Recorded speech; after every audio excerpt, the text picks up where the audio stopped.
Hello everyone, and welcome to the first Zero Deaths YouTube strategy guide for Remnant of Ner'zhul. So Remnant of Ner'zhul has a couple new mechanics in Mythic that I want to go over with everyone. But first, we will go over our ping pong strategy for dispelling malevolence. If you are a long-time raider of Zero Deaths, you are very familiar with this strategy. Essentially, the strategy revolves around two people getting malevolence.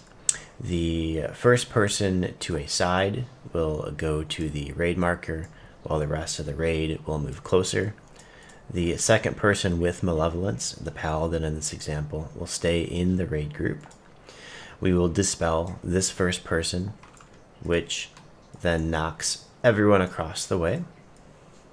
At that point, the second player with malevolence will walk to the opposite symbol, and everyone in the raid will just adjust a little bit closer.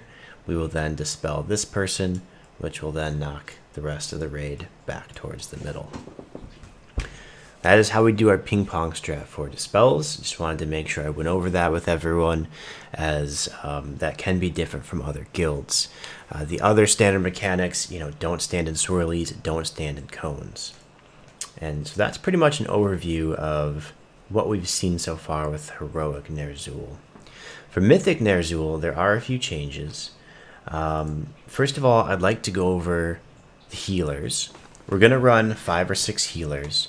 It sounds like the damage check that they previously had for the World First race has been nerfed, and likely we will not run into this. If that's the case, our flex players, shamans, and druids, you guys will have to just keep in mind that we might ask you to heal on this fight just so we have a safer first kill. Some of the other important changes, I think first I want to talk about armor pieces. And so new in this is that at every shatter, a piece of Ner'zhul's armor is going to break off. And so at 80% shatter, his helm is going to break off first. And this is primarily going to impact the tanks as a mechanic, but it also can impact the rest of the raid because you just need to be aware. And so what the helm will do is it's going to duplicate the Suffering cast, which essentially is a line attack. It debuffs the orbs and allows us to kill the orbs. Something to note about the orbs in Mythic as well, they do a ton more damage. And so just, really important that we are prioritizing even more so the orbs. And, just a comment from the tanks before I go too far into this helm. I have heard that on Heroic, most of the people who drop the orbs off the edge are tanks. We really need our DPS to step up here, and the ones with fast movement, such as demon hunters, monks, mages, anyone with a fast movement ability, they need to step up and forget about their parse and get the orbs off the edge, because that stacking damage will kill people. So really prioritize that as you're going through the fight. Okay, so without further ado, talking about the actual helm mechanic, right?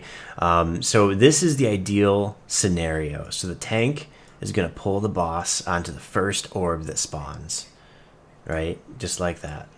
I'm just going to move him off here so I can copy this.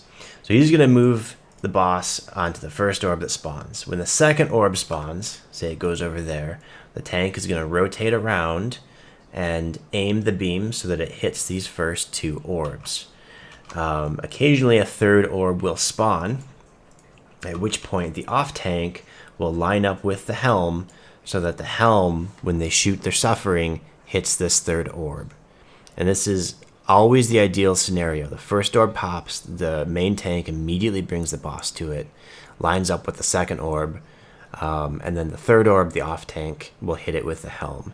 If there is no third orb, the off tank's responsibility is to aim this beam off the edge.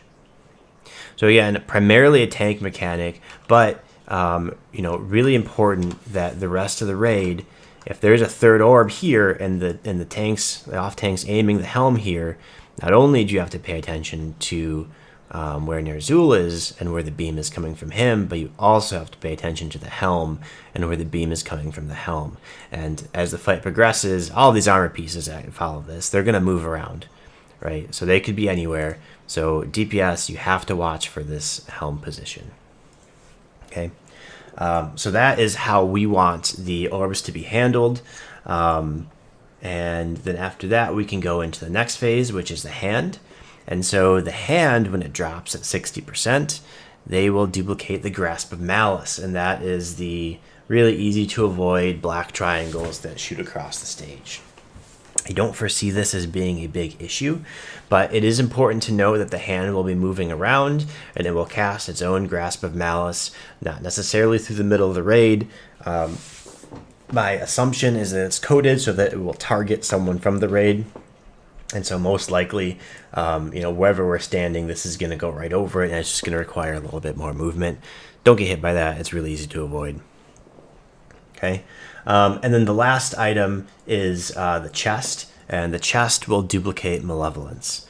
And so essentially the strategy for that is that we're going to do the same ping pong, right, that we do normally. So, the first person with it, the warrior in this case, will run to a marker. The rest of the raid will come up near him. The other person, in this case the shaman who has the debuff, will stay in the raid. We'll dispel the warrior, we'll ping pong over here, and then the shaman will move to the next one, and then we'll ping pong back again. Right? So same strategy. After that's done, the chest will send its own Malevolence. And so then the raid needs to move over to the chest. And then when the chest expires, the whole raid's going to get ping-ponged back over here like this. And so it's going to be a 3 Malevolence after 30%. Coincidentally, this is also when we want to hero, because this is the hardest part of the fight. Not only do you have the chest here, you also have the hand that's doing this extra Grasp of Malice, and you've got the helm, which is shooting line attacks, the suffering attacks that debuff people. So lots of stuff is going on here. We hero at 30% because of that. And so those are the armor pieces. As far as the orbs are concerned, what we really want to see happen with the orbs is when we're going to get Malevolence, we want the orbs to be taken to the same area as where we're going to Malevolence, so we're already pre-stacked in that spot. Because of the new armor mechanics, we may need to have flexible raid markers. And why is that, right? Well, it's because, the hand might be on the nearest raid marker, and so we might have to pull an X off to the side like this so that we don't get hit by the hand debuff. Okay, so that is something that we'll need to work through with experience, but something that you should expect as we're progressing through the fight. The other piece is Malevolence, and on Mythic, it hurts a lot more than it does on Heroic. And so we as a team need to be really careful that we do not push the boss near Malevolence into any of his shatter thresholds, right? So that's 80%, 60%, and 30%. Very, very important. That will be a raid wipe. Other than that, it's really just going to be getting the mechanics down. This is not a parse fight. This is a mechanics fight.